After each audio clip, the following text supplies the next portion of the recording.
کہ ساتھ ہی کتنا بڑا علاقہ جو ہے اس زمین کا وہ اللہ تعالیٰ نے اس امت کے قدموں تلے رکھا ہے۔ اگر آپ نے نقشہ دیکھا ہو دنیا کا تو آپ کو معلوم ہونا چاہیے کہ شمال میں جو بہت بڑا یہ نظر آتا ہے سائبیریا اور روس کا علاقہ، یہ سب غیر آباد ہے۔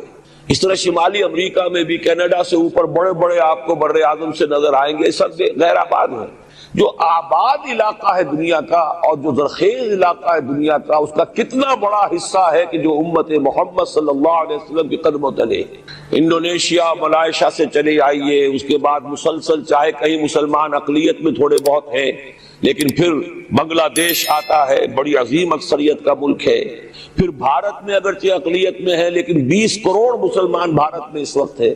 پھر جو پاکستان سے شروع ہوا سلسلہ، افغانستان، ایران، چلتے جائیے ادھر ترکستان، چینی ترکستان، روسی ترکستان، پھر آگے چلیے عالم عرب، افریقہ کا پورا شمالی علاقہ، افریقہ کا تقریباً سارا وسطی علاقہ، یہ سب کیا ہے؟ کتنا بڑا رقبہ ہے، اور ہر طرح کی نعمت اللہ نے دی ہے۔ اس میں نباتات بھی ہیں، اس میں معدنیات بھی ہیں، اور سب سے بڑھ کر آج کی دنیا میں جو اہم ترین شے ہے کہ پیٹرول جو ہے، تیل جو ہے، اس کے سب سے بڑے ذخائر وہ ہیں کہ جو مسلمانوں کے قدمے تلے ہیں۔ اتنی تعداد میں ہونے کے باوجود، اتنے وسائل کے پر بظاہر قابض ہونے کے باوجود، سوال یہ ہے کہ کیا آج دنیا میں امت مسلمہ کو عزت حاصل ہے یا یہ ذلیل ہے؟ اسے غلبہ حاصل ہے یا مغلوب ہے؟ اسے کوئی دنیا میں وقار حاصل ہے یا یہ بالکل بے وقار ہو کر رہ گئی؟ یہ بات ہے جو ہمارے سمجھنے کی ہے آج کیوں ذلیل کہ کل تک نہ تھی پسند، گستاخی فرشتہ ہماری جناب میں۔ اس وقت صورت یہ ہو چکی ہے، آپ کو معلوم ہے کہ ہر جگہ پر پسماندگی کا نشان مسلمان ہیں۔ ہمارے سارے وسائل پر دوسروں کا قبضہ ہے۔ ایک ہی شے رہ گئی تھی، تیل، خلیج کا تیل، اس پر بھی آ کر امریکہ کی فوجیں ان کے سر پر بیٹھ گئی ہیں۔ سارا کا سارا تیل اب ان کے قبضے میں۔ ادھر خلیج کے دہانے کے دونوں طرف وہ اپنے مورچے بنا رہے ہیں تاکہ یہاں کسی کا داخلہ نہ ہو سکے۔ بڑے بڑے جتنے لوگ ہمارے ہیں ان سب کی دولت ان کے پاس ہے۔ کہنے کو تو سلطان اور برونائی دنیا کا امیر ترین آدمی ہے، لیکن دولت ہے کہاں اس کی؟ انویسٹڈ تو وہی ہے، اسی کے بینکوں میں ہے، انہی کی کمپنیوں میں ہے، کسی کے پاس کچھ نہیں ہے۔ سعودی عرب کے کوئی ڈالر دے تو کہاں ہے؟ جیسے شہنشاہ ایران کا جو اثاثہ تھا، سرمایہ تھا، جو سارا کا سارا انہوں نے جو ہے وہ فریز کر لیا، تو یہ دولت تو ساری وہی ہے۔ کہنے کو ہے کہ آپ کے اکاؤنٹ میں اتنا روپیہ ہے، لیکن سوال یہ کہ وہ اکاؤنٹ فی الواقع کس کے قبضے میں؟ پھر آپ کو معلوم ہے کس طریقے سے مسلمانوں کے ساتھ سلوک ہو رہا ہے۔ ہر جگہ پر جہاں چاہیں، جس طرح چاہیں انہیں ستا لیں۔ اور ان میں بھی سب سے بڑھ کر جو بات میں آپ سے کہوں گا، آج دنیا میں جتنے بڑے پیمانے پر محمد عربی صلی اللہ علیہ وسلم کی توہین و تذلیل ہوئی ہے، پوری انسانی تاریخ میں نہیں ہوئی۔ رشدی نے کتاب لکھی، بدترین حملے کیے۔ کیا رنگیلا رسول کتاب تھی جو لکھی تھی کسی ہندو نے، جس کو کہ ایک مسلمان نے پھر خنجر بھونک کر اور ہلاک کر دیا تھا، وہ تو کچھ بھی نہیں تھی۔ اس کتاب کو رنگیلا رسول کو 100 سے ضرب دیجئے تو یہ کتاب بنتی ہے سیٹنک ورسز، اور وہ ملینز نہیں بلینز کی تعداد میں شائع ہوئی۔ اس کے خلاف احتجاج اگر کسی نے کیا ہے تو ان کے اوپر جوتے پڑے ہیں، ان پر ڈنڈے پڑے ہیں۔ پوری مغربی دنیا اس کے پیچھے آ گئی ہے، سپورٹ کیا ہے۔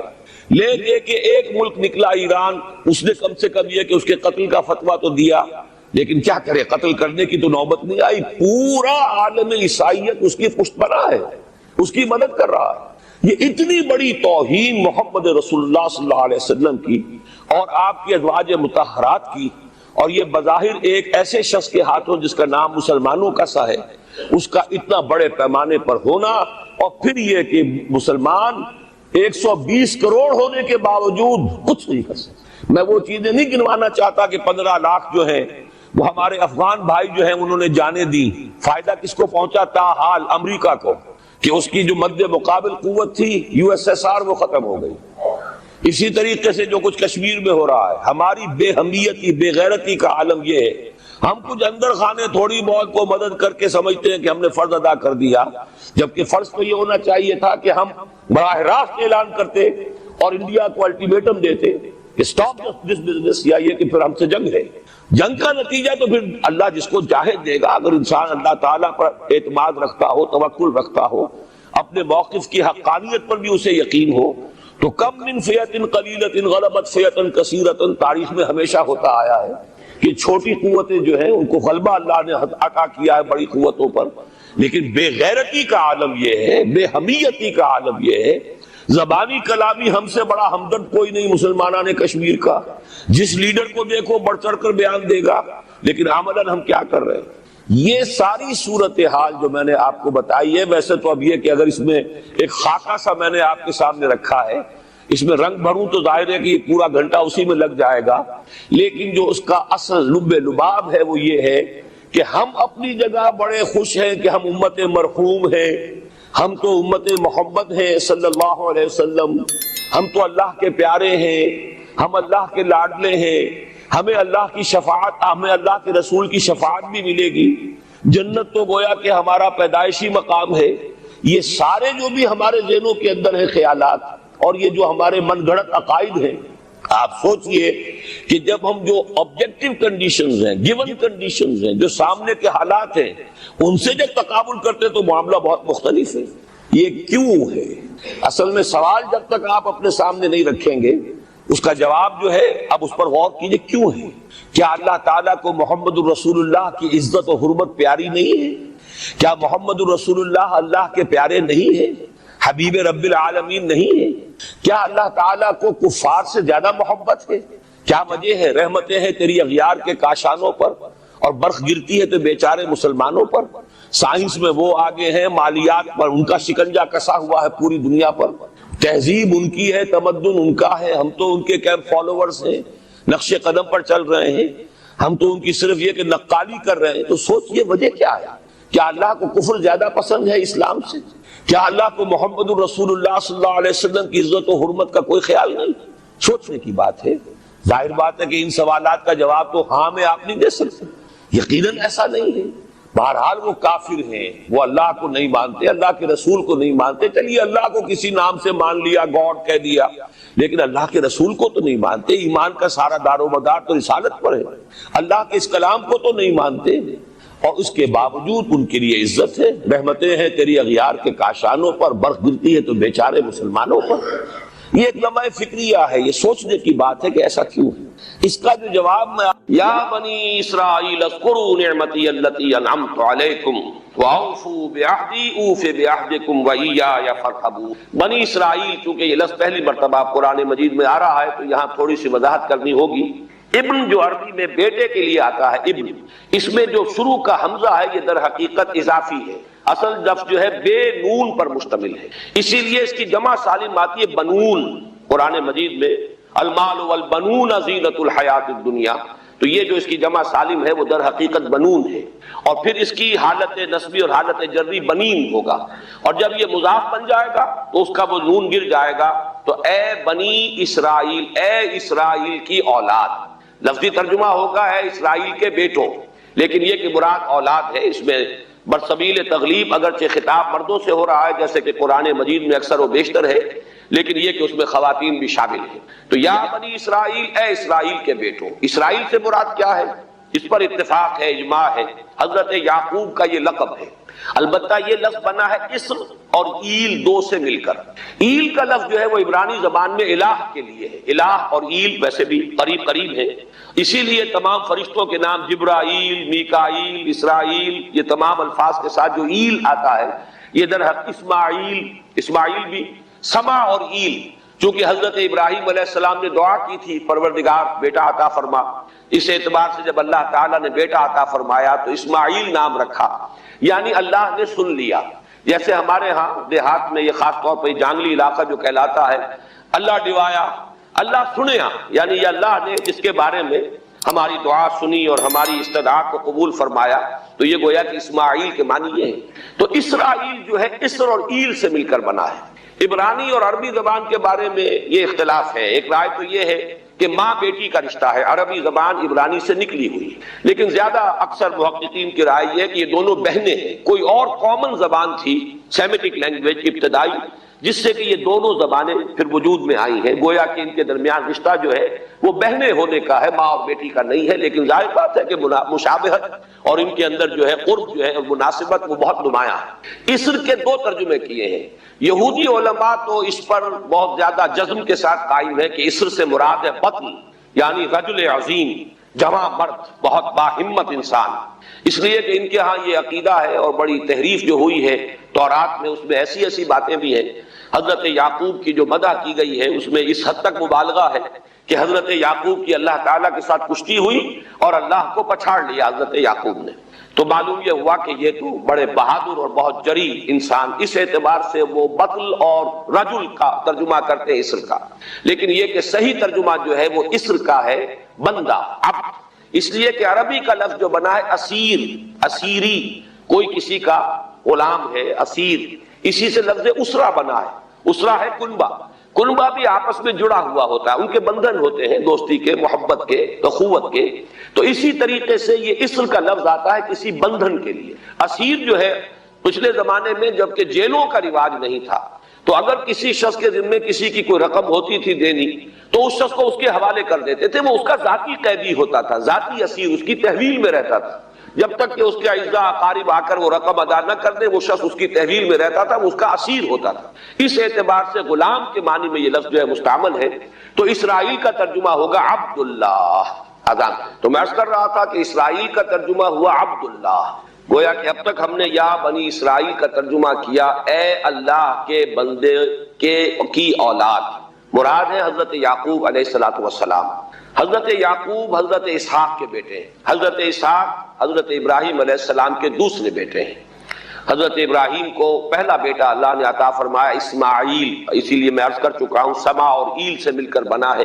جو دعا کی تھی انہوں نے، اس دعا کا پہلا جواب جو ملا ہے اللہ تعالیٰ کی طرف سے، اس کی مقبولیت کا جو ظہور ہوا وہ حضرت اسماعیل کی شکل میں. پھر یہ کہ حضرت سارہ کو بھی اللہ تعالیٰ نے اولاد دی اور حضرت اسحاق پیدا ہوئے. اس وقت یہ جو بشارت دی گئی ہے قرآن مجید میں متعدد مقامات پر آگے چل کر آئے گا کہ حضرت سارہ کے ہاں بھی اولاد ہونے کی جو بشارت حضرت ابراہیم علیہ السلام کو فرشتے دینے آئے تھے، اسی میں یہ بھی تھا کہ نہ صرف یہ کہ تمہیں ایک بیٹا عطا ہوگا بلکہ اس کے بعد پوتا بھی عطا ہوگا. گویا کہ ایک بہت جلیل القدر پوتا. اس اعتبار سے ایک رائے یہ ہے کہ یعقوب عقب سے بنا ہے. گویا کہ بشارت میں پہلے ہی سے شامل تھا حضرت یعقوب علیہ السلام کا ذکر بھی کہ اسحاق کے بعد اسحاق کے ہاں ایک بہت جلیل القدر بیٹے کی ولادت ہوگی اور اس کا نام یعقوب ہوگا، یعنی اسحاق کے بعد آنے والا، بیٹے کے بعد جو پوتا آتا ہے. لیکن یہود کی رائے یہ ہے کہ حضرت یعقوب پیدا ہوئے ہیں اپنے بھائی عیسو کے ساتھ. یہ تمام بیٹے ہیں حضرت اسحاق علیہ السلام کے. دو بیٹے پیدا ہوئے بیک وقت، جڑواں بھائی. پہلے حضرت عیسو کی ولادت ہوئی ہے اور تورات کے الفاظ یہ ہے کہ یعقوب اپنے بھائی عیسو کی ایڑیاں پکڑے ہوئے تولد ہوا. تو چونکہ حضرت عیسو کے بعد حضرت یعقوب کی ولادت ہوئی ہے تو گویا کہ اس وجہ سے ان کا نام حضرت اسحاق نے یعقوب رکھ دیا، عقب میں آنے والا، بعد میں آنے والا. بہرحال حضرت یعقوب علیہ السلام کے پھر 12 بیٹے ہیں جن کی تفصیل پوری موجود ہے. یہ تاریخ جو ہے بڑی ریکارڈڈ ہے، اس لیے کہ بنی اسرائیل کی یہ تاریخ جو ہے books of the old testament میں اس کی پوری تفصیل موجود ہے. 4 بیویاں تھی حضرت یعقوب علیہ السلام کی جن سے 12 بیٹے ہوئے. 3 بیویوں سے 10 بیٹے تھے اور سب سے چھوٹی بیوی سے 2 بیٹے تھے حضرت یوسف اور بنیامین. اور ان دونوں سے حضرت یعقوب علیہ السلام کو بڑی محبت تھی. حضرت یوسف سے چونکہ یہ تاریخ شروع ہوتی ہے اس اعتبار سے کہ انہیں ان کے بھائیوں نے کنویں میں ڈالا، پھر اللہ تعالیٰ نے وہاں سے ان کے نکلنے کا سامان کیا، پھر مصر پہنچایا، پھر مختلف مراحل سے گزار کر انہیں وہاں ایک بہت اونچی پوزیشن تک پہنچایا. تو حضرت یوسف علیہ السلام سے اس اعتبار سے ان کی تاریخ شروع ہوتی ہے. 1906 قبل مسیح میں حضرت یوسف علیہ السلام کی پیدائش ہے، جہاں تک صحیح اندازہ کیا جا سکا ہے. یوں سمجھئے کہ آج سے تقریباً 4000 سال قبل یہ حضرت یوسف کی پیدائش ہے. اور حضرت یوسف پڑ پوتے ہیں حضرت ابراہیم کے. ان میں اگر آپ 200-250 سال کا اور اضافہ کریں تو آج سے کوئی 4500 سال قبل کی شخصیت بنتے ہیں حضرت ابراہیم علیہ السلام.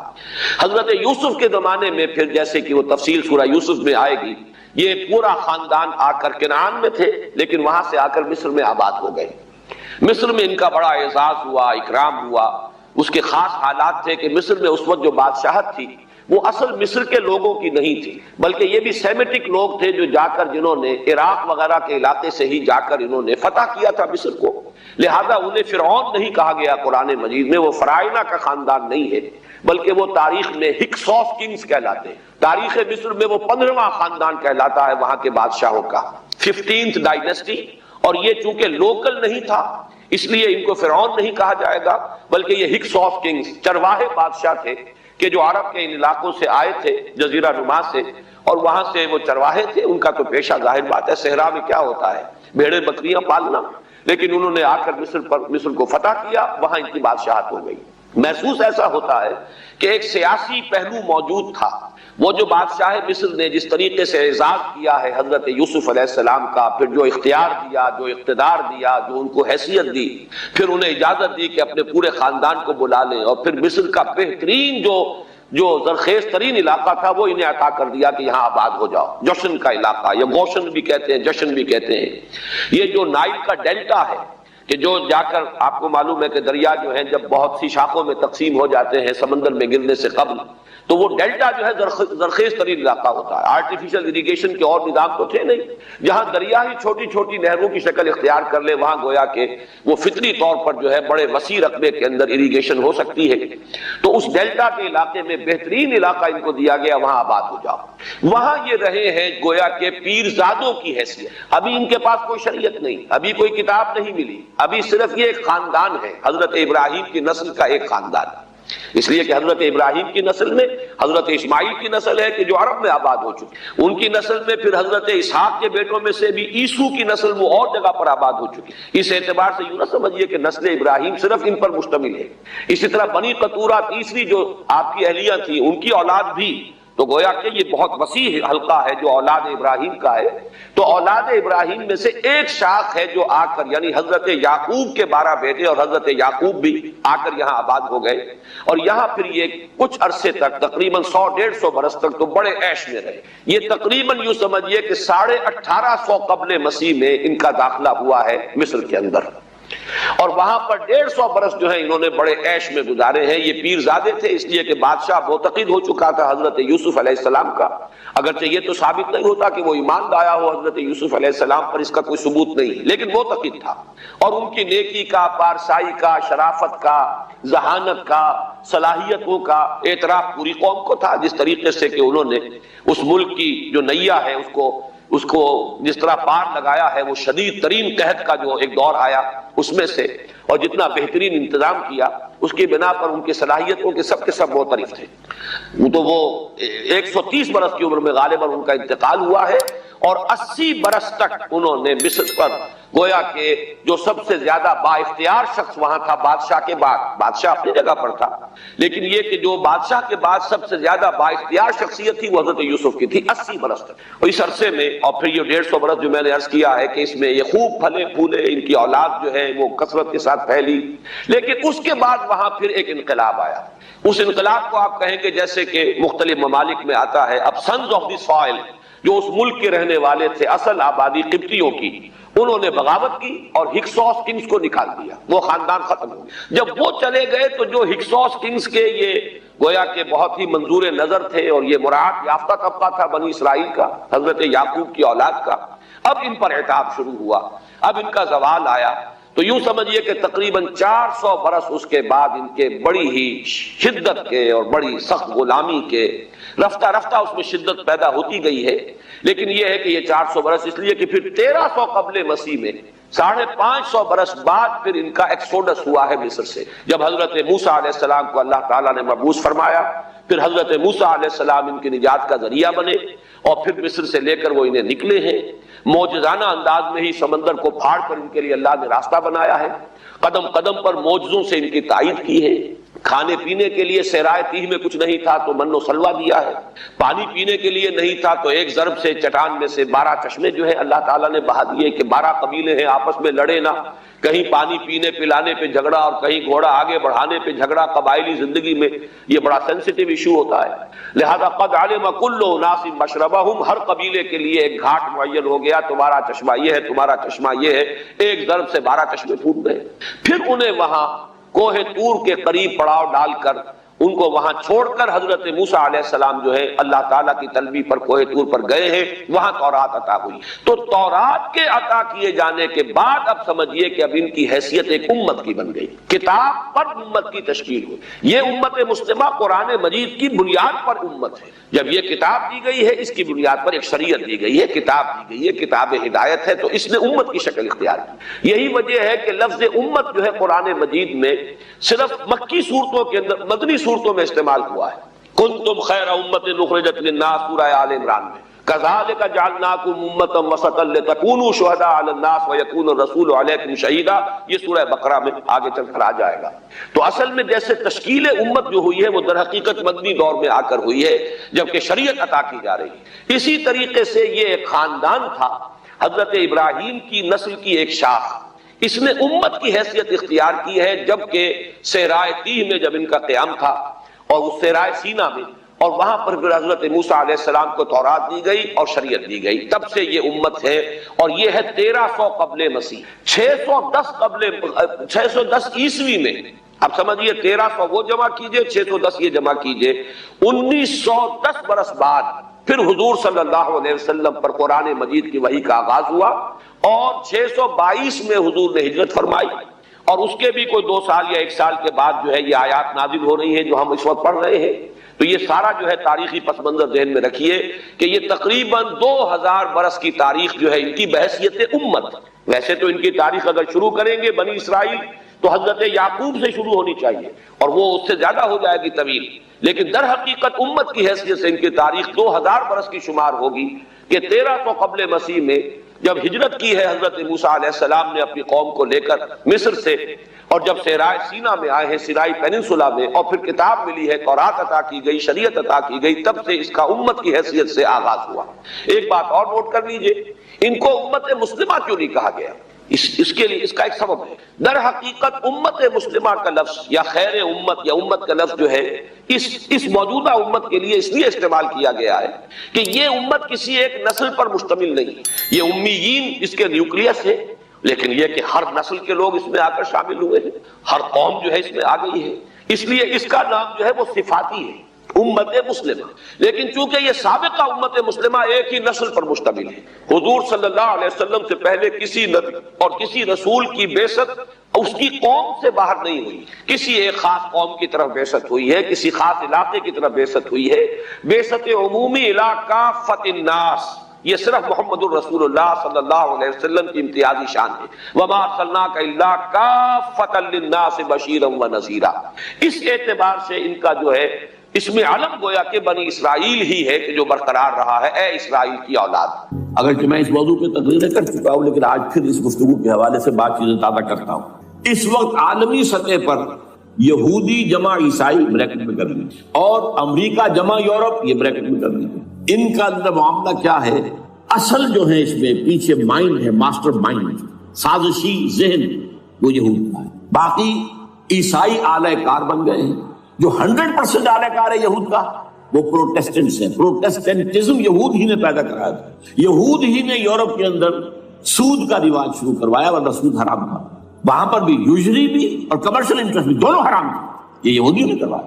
اور پھر پہلا بینک بنوایا ہے انگلستان کے اندر، بینک آف انگلینڈ، اور جو پوپ کے خلاف بغاوت کرائی تو پہلی بغاوت ہوئی انگلستان کے اندر، جو چرچ آف انگلینڈ علیحدہ ہو گیا پوپ سے، اور اسی کو یہودیوں نے قرار دیا یہ ہمارا ماڈرن اسرائیل ہے، یہ اسرائیل ہمیں دیا ہے گاڈ نے، یہ جو ہے برطانیہ۔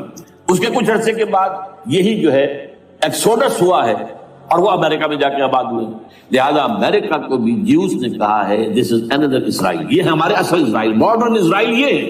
اس لیے کہ جو انہیں وہاں پر اقتدار حاصل ہوا ہے، جو قوت حاصل ہوئی ہے، جس قدر دولت انہوں نے وہاں جمع کی ہے، وہاں کے جس طریقے سے جکڑ لیا ہے حکومتوں کو، فرنگ کی رگے جہاں پنجائے یہود میں، ٹھیک 100 سال پہلے علامہ اقبال یہ مشاہدہ کر کے آ گئے تھے یورپ میں، اور کون دیکھنے والا تھا کہ وہاں کیا ہو رہا ہے، بیہائنڈ دی سین کیا ہے، سامنے کیا ہے، پردے کے پیچھے کیا ہے۔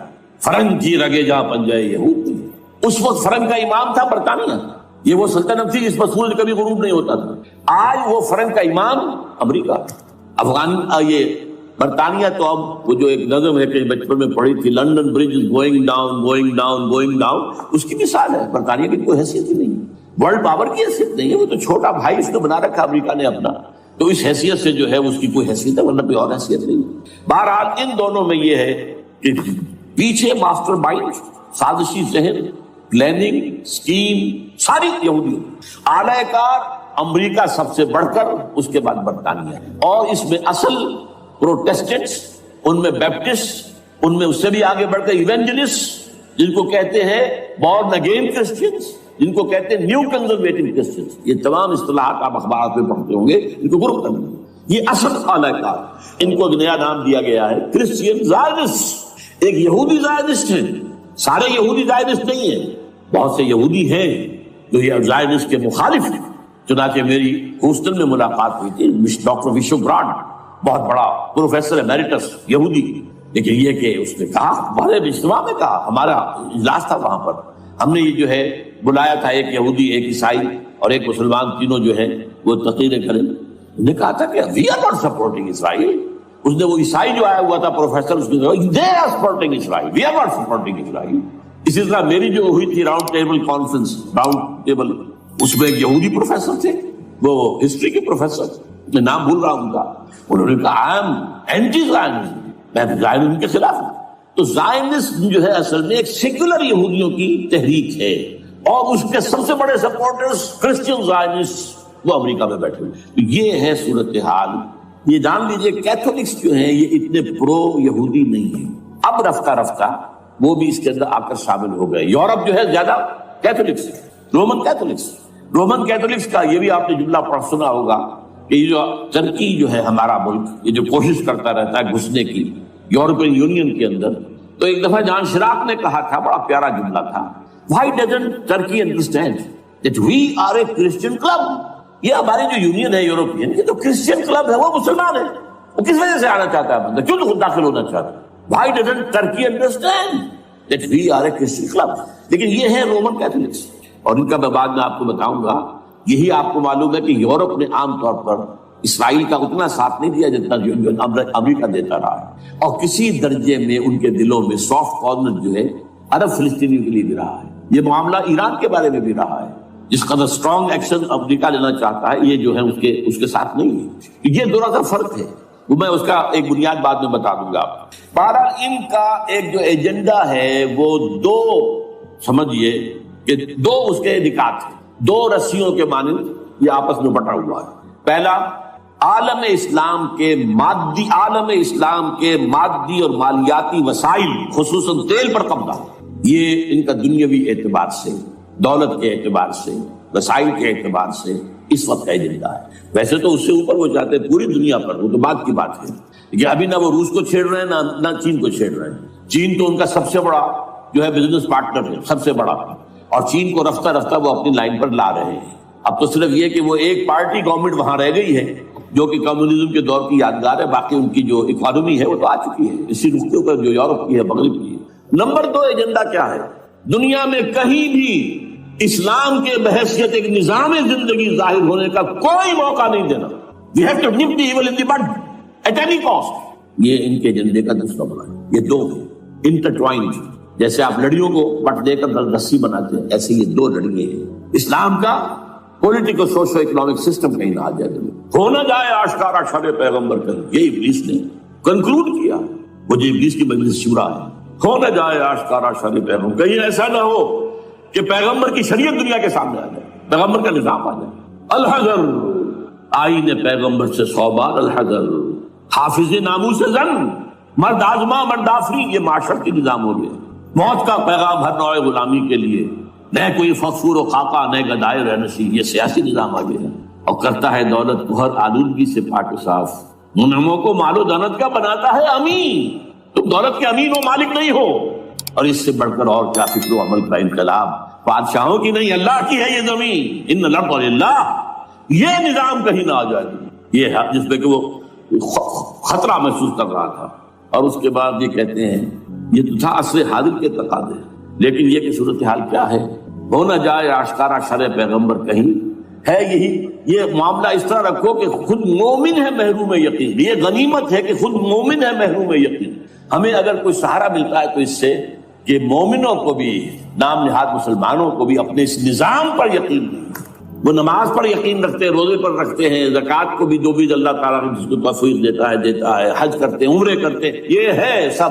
لیکن یہ کہ یہ غنیمت ہے، چشم عالم سے رہے یہ پوشیدہ یہ آئین تو خوب. وہ ابلیس کہتا ہے کہ یہ آئین چشم عالم سے پوشیدہ رہنا چاہیے. یہ غنیمت ہے کہ خود مومن ہے محروم یقین. ہمارے لیے جو ہے اگر کوئی سانس لینے کی جگہ ہے وہ یہ ہے، حوصلہ افزائی اگر ہے تو اس میں ہے کہ خود مومن محروم یقین ہے، اس کے سامنے وہ راستہ ہے ہی نہیں. اب لیجیے یہودیوں کے ایجنڈے کو میں تجزیہ کر رہا ہوں. سب سے پہلے World Bank, IMF، globalisation, TRIPS, ان تمام ہتھ کنڈوں کے ذریعے عالمی مالیاتی استعمار جو بظاہر امریکہ کا ہوگا حقیقت یہود کا ہوگا. یہودیوں کے نزدیک پوری نوع انسانی حیوانوں کے مانند ہے. They are not human beings, they are goyim, they are Gentiles. یہ انسانی شکل میں حیوان ہیں، اور جیسے حیوانوں کو ایکسپلائٹ کرنا، استعمال کرنا انسانوں کا حق ہے. گھوڑے کو آپ باندھتے رہے ہیں نا ٹانگے کے آگے، اور بیلوں سے آپ ہل جتواتے رہے ہیں، تو جیسے یہ حق ہے ایسے ہمارا حق ہے پوری دنیا کے جو ہے وسائل ان کو کھینچے. ہاں جیسے گھوڑے اور بیل کو بھی کچھ نہ کچھ دانا تو ڈالنا پڑتا ہے، چارہ تو دینا پڑتا ہے، تو ان کو بھی کچھ دو.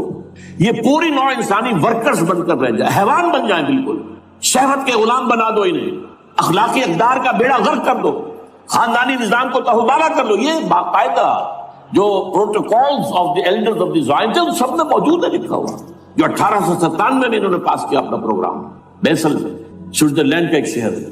Protocols of the Elders of the Zion. ان کو حیوان بنا دو، بس حیوانوں سے کام لیتے رہو. ہاں ان کی کمائی کا کچھ حصہ ان کے لیے چھوڑ دو، وہ بھی زندہ رہیں، وہ بھی آخر کام کیسے کریں گے، اور اصل جو ہے ملائی کھینچ دو اپنے اس نظام کے ذریعے سے. World Bank, IMF، stock exchange, TRIPS, globalisation, اس کے ذریعے سے عالمی مالیاتی استعمار. نمبر 2 ایک ہے ان کا ایجنڈا، یہ تو عالمی ہے. دوسرا ایجنڈا کیا ہے؟ وہ لوکل ہے. وہ کیا ہے؟ گریٹر اسرائیل کا قیام، جس میں مصر کا سارا زرخیز علاقہ شامل ہوگا، جو ڈیلٹا کا علاقہ کہلاتا ہے، جہاں کے اس وقت کے بادشاہ نے، حضرت یوسف علیہ السلام کے زمانے کے بادشاہ نے، وہ فرعونہ کے خاندان میں سے نہیں تھا، وہ عرب تھا. عربوں ہی سے کسی وقت کوئی قوم آئی تھی جو کہ مصر پر قابض ہو گئی تھی. اس نے حضرت یوسف کے خاندان کو لا کے وہاں آباد کیا. بہترین جشن کا علاقہ کہلاتا ہے، بہترین. وہ کہتے ہیں ہمارا ہے، ہم رہے وہاں پر کئی سو برس تک رہے. عراق ہمارا ہے، وہاں ہمیں قید میں رکھا گیا، نیبوکڈنیزر دے گیا تھا. عرب کا شمالی حصہ جو ہمارا ہے، وہاں خیبر میں یہودی قلعے تھے، اور وہاں مدینے کے اندر جو ہے 3 قبیلے یہودی تھے جنہیں محمد نے صلی اللہ علیہ وسلم نے وہاں سے نکال پار کیا تھا. جارڈن، یہ ترکی کا بھی کچھ حصہ ہمارا ہے. باقی پورا لبنان اور پورا فلسطین، یہ سب اس کے اوپر بنے گا ایک greater Israel. This is there local agenda. اور اس کے لیے ضروری ہے ایک بہت بڑی جنگ. ایسے آسانی سے نہیں ہو جائے گا. آرمگیڈون، جس کو حضور نے فرمایا الملحمۃ العظمیٰ، الملحمۃ الکبریٰ، بہت بڑی جنگ، جس کی خوفناکی اور تباہناکی کا اندازہ اس سے کیجیے. حضور فرماتے ہیں کہ اگر ایک باپ کے 100 بیٹے یا ایک دادا کے 100 پوتے ہوں گے تو ان میں سے 99 ختم ہو جائیں گے، ایک بچے گا. اور ایک جگہ فرماتے ہیں اتنی اموات ہوں گی، اتنی لاشیں ہوں گی کہ ایک نفاست پسند پرندہ جو ہے، جو گندگی پہ نہیں اترنا چاہتا. ایک تو ہے یہ کوے، چیلیں، گدھ، وہ تو گندگی کی تلاش میں مردار کھانے کے لیے، وہ تو لاشوں کو نوچ رہے ہوں گے. وہ پرندہ جو ہے نفاست پسند پرندہ، وہ نہیں اتر سکے گا، اڑتا اڑتا چلا جائے گا، لیکن لاشوں کا سلسلہ ختم نہیں ہوگا، یہاں تک کہ تھک ہار کر لاشوں پر گر جائے گا.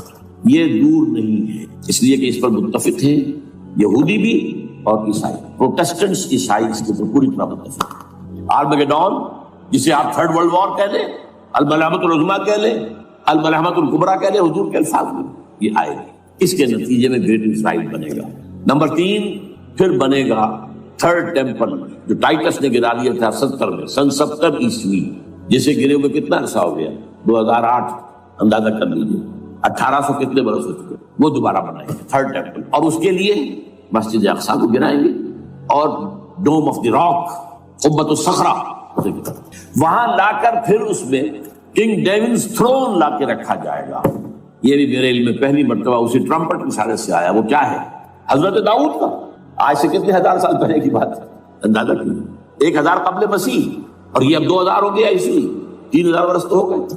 وہ کیا تھا؟ ایک پتھر تھا جس پر بٹھا کر حضرت داؤد کی تاج پوشی کی گئی، پھر اسی پر حضرت سلیمان کی تاج پوشی، پھر اسی پر ان کے بادشاہ آتے رہے، تاج پوشی ہوتی گئی۔ ٹائٹس نے جب گرایا ہے سن 70 عیسوی میں، یروشلم کو برباد کیا، 1,33,000 یہودی ایک دن میں قتل کیے، ایک دن میں، باقی نکال دیا، بھاگ آیا سے۔ اس کو کہتے ہیں diaspora, that started in 70 AD، یہ منتشر ہو گیا جس کا جہاز سنگھ سمایا چلا گیا، یورپ میں چلے گئے، شمالی افریقہ میں، مسلمان ملکوں میں، انڈیا میں آ گئے، ایران میں آ گئے، سب جگہ وہاں سے نکال دیے گئے، ڈائسپورا۔ بہرحال وہاں سے وہ ٹائٹس وہ پتھر لے گیا، وہ روم میں لے گیا، روم سے کسی طرح وہ آئرلینڈ پہنچ گیا۔ آئرلینڈ پیور کیتھولک ملک ہے، آپ کو معلوم ہے، اور وہاں پر پروٹیسٹنٹس کی اور کیتھولکس کی جنگیں ہوتی رہتی ہیں۔ کبھی بھی شیعہ سنی مسلمانوں کی اس طور سے خانہ جنگی نہیں ہوئی ہے جیسے کہ وہاں ان دو عیسائیوں میں کیتھولکس اور پروٹیسٹنٹس میں ہوتی ہے۔ وہ رومن کیتھولک ملک ہے۔ وہاں سے وہ انگلینڈ میں آیا، انگلینڈ میں جب آ گیا، بلکہ وہاں سے اسکاٹ لینڈ سے انگلینڈ میں پھر اس کو ایک کرسی کے اندر اس کی سیٹ کی حیثیت سے بنا کر ایک تھرون کی شکل دے دی گئی، اور وہ جو ویسٹ منسٹر ایبے ہے، برطانیہ کے پارلیمنٹ کے ساتھ جو چرچ ہے ویسٹ منسٹر ایبے، وہاں اس کو لا کے رکھ دیا گیا۔ اس وقت سے برطانیہ کے بادشاہوں اور ملکاؤں کی تاج پوشی وہاں ہوگی۔ تو ایک یہ ہے کہ پھر اس کو لا کر وہاں رکھیں گے۔ اب یہاں سے اختلاف ہے، یہ نوٹ کریں، یہاں تک عیسائیوں کا یہودیوں کا ایجنڈا ایک ہے، یہاں اختلاف ہے۔ یہودیوں کے نزدیک ان کا مسیح آئے گا اور وہ وہاں بیٹھ کر پوری دنیا پر راج کرے گا۔ وہ مسیح جس کی خبر دی گئی تھی شروع کی کتابوں میں، جو تورات کی اب ابتدائی کتابیں ہیں، وہ تو حضرت مسیح کی شکل میں آ گئے۔ یہ پروفیسی واز فلفلڈ۔ یہودیوں نے نہیں مانا، انہیں تو قرار دیا جادوگر ہے، کافر ہے، مرتد ہے، ولد الزنا ہے، اور اپنے بس پر تصوری پر چڑھا دیا۔ تو دوسری بات ہے اللہ نے کیا کیا، وہ ایک علیحدہ مسئلہ ہے۔ چنانچہ یہ کہ the situation is vacant، وہ مسیحا کی جگہ ابھی باقی ہے ان کی، and they are waiting for him۔ تو وہ آئے گا اور وہ یہاں اس تخت داؤد پر بیٹھ کر پوری دنیا پر ہوگا۔ عیسائیوں کا کہنا کیا ہے کہ در حقیقت حضرت مسیح نازل ہوں گے، سیکنڈ کمنگ آف جیسس، جس کو ہم بھی مانتے ہیں۔ اگر کہ ہوگا کیسے، حالات و واقعات کا کیا ہمارے نزدیک رنگ ہے، وہ کچھ مختلف ہے، وہ میں اس کو بیان نہیں کر سکتا۔ حضرت مسیح علیہ السلام پھر اس تخت پر بیٹھیں گے ان کے عیسائیوں کے مطابق۔ چنانچہ پوپ جو مر گیا ہے، پال سیکنڈ، اس کو یہ ٹرمپٹ والے کہتے ہیں شیطان، اور ان کا کہنا یہ ہے کہ اس شیطان نے the old ancient Holy Roman Empire کو ریوائو کیا ہے یونائٹڈ یورپ بنا کر، اور ان کا مقصد کیا ہے کہ یہ فلسطین میں ایک رومن کیتھولک حکومت قائم کرنا چاہتے ہیں۔ یہودی اپنی حکومت چاہتے جو ہے، اور وہ اپنی حکومت چاہتے ہیں، یہ ان کا کہنا ہے۔ یہ میں نہیں جانتا کہ اس میں کس حد تک ایک دوسرے پر الزام درست ہے، لیکن جیسے کہ آپ کو معلوم ہے کہ انڈونیشیا کے اندر بھی ہوا تھا، ایک جزیرے کو تقسیم کر دیا، ایک حصہ جو ہے اس کا وہ رومن کیتھولک ریاست بن گیا۔ شاید نائجیریا میں بھی اس طرح کا معاملہ ہوا ہے تھوڑے علاقے کے اندر، وغیرہ وغیرہ۔ تو یہ ہے، لیکن بہرحال یہ ان کا۔ عیسائیوں کا معاملہ کیا ہے؟ میں نے جیسا کہ بتایا کہ یہ تو اس ایجنڈے کے اندر متفق ہے، اور عیسائی بھی ورلڈ ڈومینیشن، مالیاتی جو ہے استعمال، اس کے لیے کوشاں ہے، لیکن ان کے نزدیک حضرت عیسیٰ ابن مریم آئیں گے علیہ الصلوۃ والسلام، اور وہ حکومت کریں گے۔ اس پورے ڈرامے کا اسکرپٹ پورا یہودیوں کا لکھا ہوا، اور انہی کی سازش اس پورے ڈرامے کے پیچھے ہے۔ البتہ بظاہر اس ڈرامے کا بڑا کیریکٹر جس سے آپ ہیرو کہیں وہ امریکہ ہے، اور اس کے تابع یورپ بھی ہے۔ یہ ہے عالمی سطح پر معاملہ اس وقت۔ ویسے میری 2 کتابیں جو ہے اس پر کتابچے ہیں، 4 سال پہلے میں نے اسی مقام پر 2 تقریریں کی تھی، ایک موجودہ عالمی حالات اور اسلام کا مستقبل، وہ دوسرا حصہ جو میں اس وقت نہیں چھیڑ رہا، ہوگا کیا اصل میں، جس میں یہ ہے کہ کہیں اسلامی ریاست قائم ہو، خلافت کا نظام قائم ہوگا کہاں ہوگا یہ میں بات نہیں کر رہا۔ حضرت مہدی کا ظہور ہوگا، وہ آئیں گے عرب کے اندر، پھر یہ ہے کہ وہ جو گریٹر اسرائیل کے خلاف جہاد ہوگا، اور اللہ کرے گا کہ رفتہ رفتہ یہ ممالک جو ان سے لے لیے جائیں گے، یہاں تک کہ بالآخر ایک یہودی اعلان کر دے گا میں ہوں مسیح، جس کو کہ عیسائی بھی کہتے ہیں اینٹی کرائسٹ، اور یہ کہتے ہیں یہ بیپٹسٹ بھی کہ اینٹی کرائسٹ جو ہے وہ یہودی ہوگا، جبکہ کچھ عرصے پہلے بہت بڑا پروپیگنڈا ہوا تھا کہ اینٹی کرائسٹ جو ہے، دجال جو ہے وہ تو مسلمان ہوگا، نہیں، لیکن وہ کہتے ہیں کہ ہوگا یہودی ہوگا، اور پھر اس یہودی کو قتل کریں گے حضرت مسیح، دی ریئل مسیح، اصل مسیح جو اٹھا لیے گئے درمیان میں، وہ آئیں گے، اور ان کے ہاتھوں دجال بھی قتل ہوگا، اور پھر مسلمانوں کے ہاتھوں ایک ایک یہودی ختم ہوگا، پھر ایک عالمی اسلامی ریاست قائم ہوگی حضرت مسیح کے ہاتھوں، اور وہاں پر حضرت مسیح ایک حدیث میں آتا ہے 40 برس تک پوری دنیا پر حکومت کرے گی. بہرحال یہ دوسرا پکچر ہے جو ہمارے سامنے، میں اس وقت کی تفصیل میں نہیں جا رہا، جو ان کے سامنے پکچر ہے وہ میں نے آپ کو بیان کر دیا. اب اس میں تجزیہ کیجئے افغانستان پر حملے کا اصل سبب جو میں نے دو بتایا نا، دو لڑیاں ہیں ان کے ایجنڈے کی. ایک اسلام کہیں ظاہر نہ ہو جائے، اسلام کا نظام ظاہر نہ ہو جائے، اور ایک مسلمانوں کے مالیاتی خاص طور پر تیل کے وسائل پر قبضہ. اب افغانستان میں کیا ہوا ہے، یہ سارا معاملہ تھا اسلام کا راستہ روکنے کے لیے کہ یہاں تو اسلام ایک شکل دکھا رہا ہے اپنی، اور اگر انہیں موقع مل گیا تو یہ تو ایک ایسی ویلفیئر اسٹیٹ قائم کر دیں گے. زکوٰۃ کا نظام قائم ہو جائے گا تو اعلیٰ ترین ویلفیئر